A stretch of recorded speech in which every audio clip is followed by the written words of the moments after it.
Voilà quelqu'un qui peut prononcer une peine de mort. C'est-à-dire qu'il décide que quelqu'un doit mourir. Naturellement, parce que la loi l'a prévu.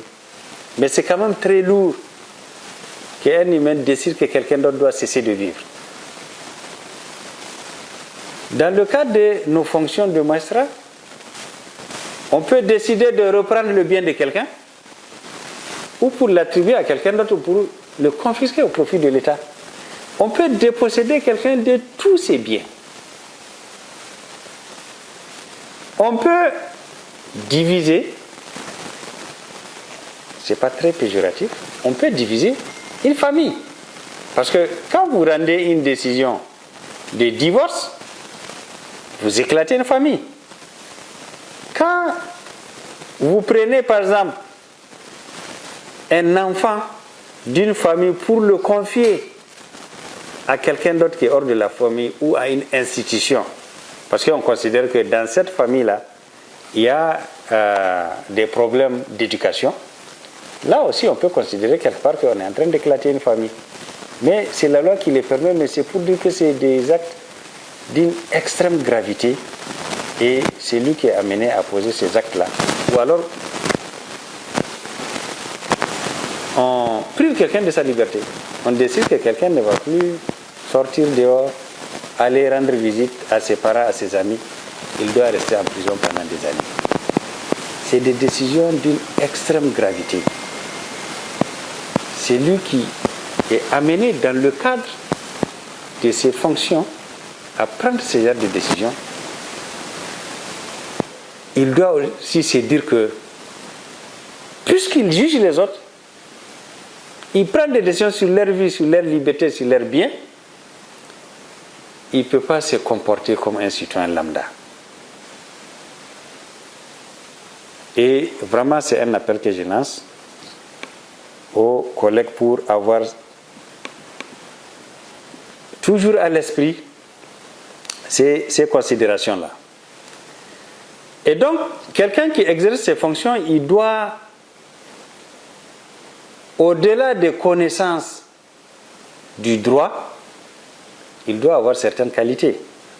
Donc, on ne peut pas prendre, ou on ne doit pas, si on veut une justice de qualité, prendre quelqu'un pour lui confier l'action de juger parce que seulement il connaît le droit.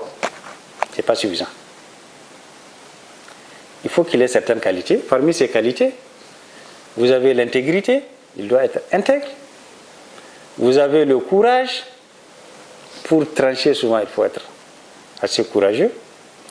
Vous avez l'indépendance d'esprit qui conditionne l'indépendance de façon générale. Vous avez l'humilité. Le juge doit être humble. Et donc, les pouvoirs que la loi met entre ses mains, comme on dit, il ne doit pas les considérer comme des prérogatives qui les mettent au-dessus des autres et être arrogant. Il doit être humble parce que lui-même, il est soumis à la loi. Ce qu'il fait aux autres, lui-même, s'il commet une faute, on peut lui faire ça, il est soumis à la loi. Et c'est pour cela que quelqu'un qui juge les autres doit être plus regardant sur le respect de la loi. Le juge doit être une sorte de boussole pour la société. Ça, c'est assez lourd. Mais c'est ça qui permet d'avoir une justice crédible. Sinon, quel que soit l'arsenal juridique que nous allons avoir, si nous n'agissons pas aussi sur le comportement des acteurs, la justice va continuer à avoir des problèmes. Et en réalité, s'il n'y a pas de boussole, puisque les acteurs, c'est eux qui constituent la boussole, s'il n'y a pas de boussole, on va droit dans le mur. Au-delà des acteurs, maintenant, il y a les justiciables aussi qui jouent un rôle. Parce que chacun a un rôle à jouer. Les justiciables, c'est comme les passagers d'un véhicule. Quand on fait du transport, c'est vrai qu'on a besoin d'un véhicule qui est en bon état. Ou je vais prendre l'avion, c'est encore mieux. On a besoin d'un avion en bon état. L'avion, s'il n'est pas en bon état, on ne décolle pas. C'est ça le cadre juridique.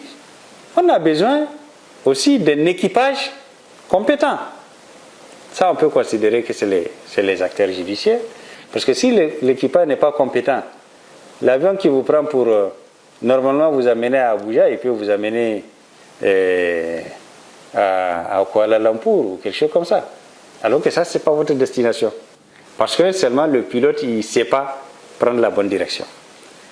Et donc, les acteurs, on peut considérer que c'est l'équipage de l'avion. Il faut un avion en bon état, un équipage compétent. Mais aussi, si l'avion fait des va-et-vient, c'est parce qu'il y a des passagers. S'il n'y a pas de passagers, quel que soit son bon état et la qualité de son équipage, il va rester au sol. Et donc, les justiciables sont pour la justice un peu comme les passagers pour l'avion. Et c'est pour dire que si les passagers ils paient les billets d'une compagnie parce qu'ils ont confiance à la compagnie, les justiciables, ils viennent vers la justice parce qu'ils ont confiance en elle. Parce que s'ils perdent la confiance à la justice, ils cessent de saisir la justice. Et malheureusement, quand les gens cessent de saisir la justice, ils se font justice eux-mêmes. Et ça, c'est extrêmement dangereux. C'est ce qu'on doit éviter. Donc, les justiciables, nous devons les respecter parce que le travail qu'on fait, c'est pour eux. Il faut qu'ils soient satisfaits de leur justice. Et pour qu'ils soient satisfaits de leur justice, il faut qu'ils comprennent comment cette justice fonctionne. Et c'est l'effort qu'on est en train de faire pour expliquer aux gens comment la justice fonctionne. C'est vrai qu'ils ne vont pas être des juristes, mais au moins ils peuvent comprendre le minimum et ça va leur permettre de faire des recherches supplémentaires s'ils en ont envie. Quand les justiciables ou les populations ne font pas confiance à leur justice, comme je l'ai dit tout à l'heure, ils cessent de saisir la justice et ils se règlent les comptes eux-mêmes. Et une justice qui n'est pas crédible aussi, les témoins ne vont pas venir déposer. Parce que non seulement ils vont se dire que ça ne servira à rien, mais aussi eux-mêmes peuvent venir témoigner et se retrouver à la barre. Et donc ils préfèrent, même s'ils voient que quelqu'un est innocent, malheureusement ils ne vont pas venir témoigner pour lui. Ou bien alors ils voient un coupable courir, être en train d'être libéré. Ils ne vont pas venir pour apporter l'information qui va permettre de mettre ces délinquants-là hors d'état de nuire parce qu'ils évitent la justice, parce que au lieu que la justice les rassure, elle leur fait peur. Ça, c'est pas bien. C'est des dysfonctionnements. Et donc, pour que notre justice soit un pilier de la refondation, pour que notre justice réponde aux aspirations du peuple au nom duquel elle est rendue, il faut revoir ces trois éléments-là et apporter des correctifs là où c'est nécessaire. Le premier correctif, c'est la réforme du cadre légal. Si vous avez suivi la rentrée judiciaire il n'y a pas longtemps, dans le discours du chef de l'État, il a parlé de la réforme profonde de la justice pour qu'elle réponde aux aspirations du peuple. Et ça, c'est ça qu'il faut. Il faut doter la justice nigérienne d'un cadre approprié. Vous savez, notre système judiciaire, on l'a hérité. Et si on l'a hérité, ça veut dire que ça avait été conçu au début pour un peuple qui a ses réalités. Et la justice nigérienne doit avoir un cadre légal qui corresponde aux réalités et aux besoins du peuple nigérien. Je pense qu'il y a des efforts à faire par rapport à ça. Et deuxièmement, il doit y avoir aussi un travail sur les acteurs, la qualité de la ressource humaine. Parce que ce qui se passe, c'est que aujourd'hui, on est dans une situation où le juge ne se limite pas à être, comme on a l'habitude de le dire, juste la bouche de la loi.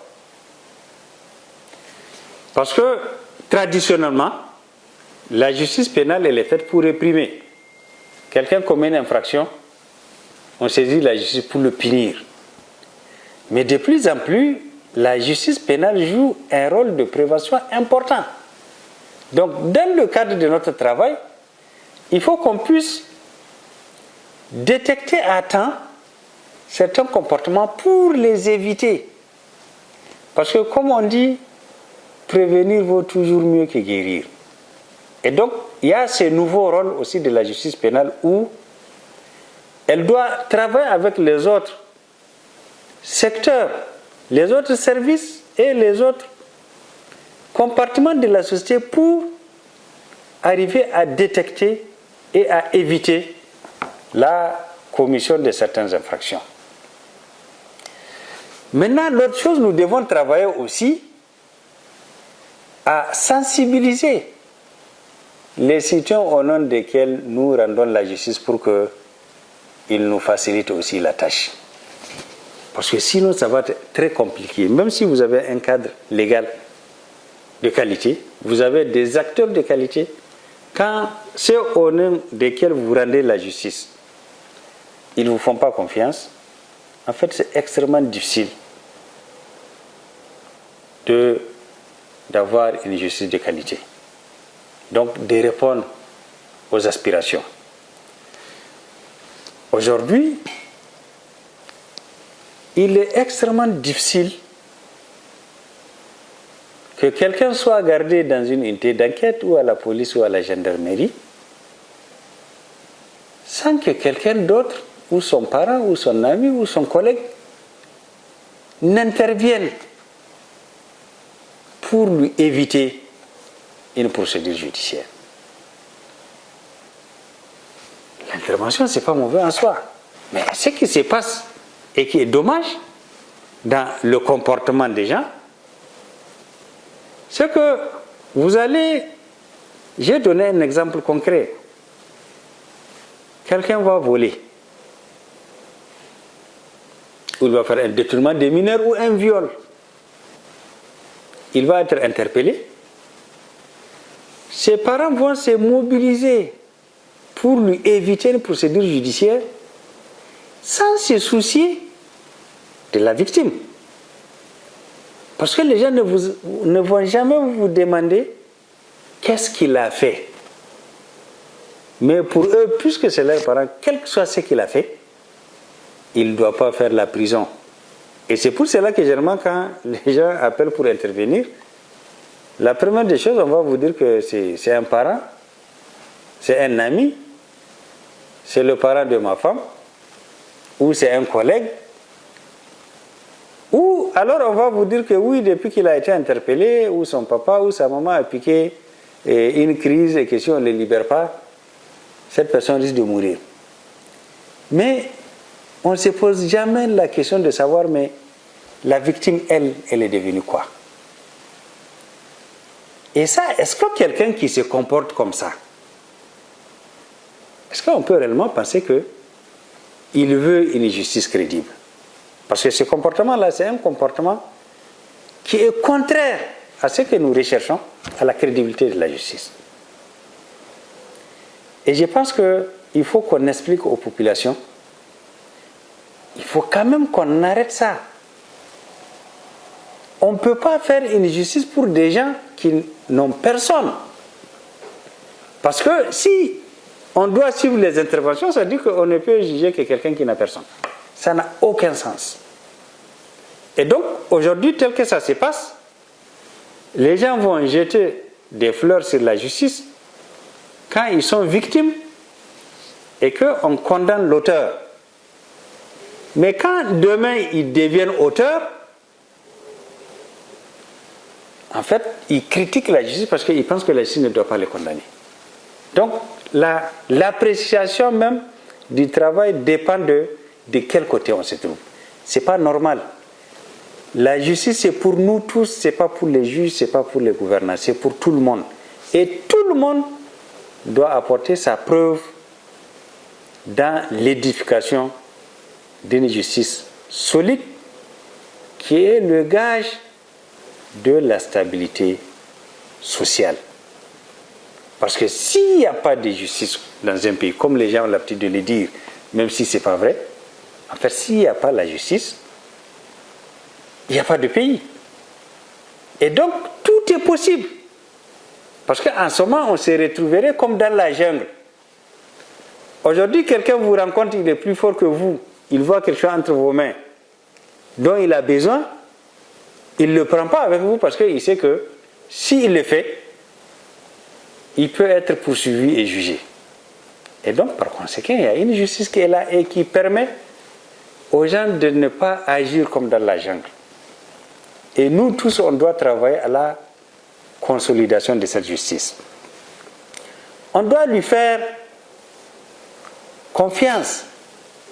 Quand quelqu'un est poursuivi, moi je pense que la meilleure attitude, c'est vraiment de suivre, de faire en sorte qu'elle soit jugée dans les délais et conformément à la loi. Que ce soit notre parent ou pas notre parent. Parce que si la justice est défaillante, en fait, on est tous en insécurité. Même si aujourd'hui, on bénéficie de la défaillance de la justice, demain, on risque d'être victime de cette défaillance-là. Et donc, que ce soit les gouvernants, que ce soit les acteurs judiciaires, que ce soit les populations, chacun a sa pierre à apporter dans la consolidation de la justice. Voilà l'appel que j'ai à lancer à la fin de cette émission-là. Merci.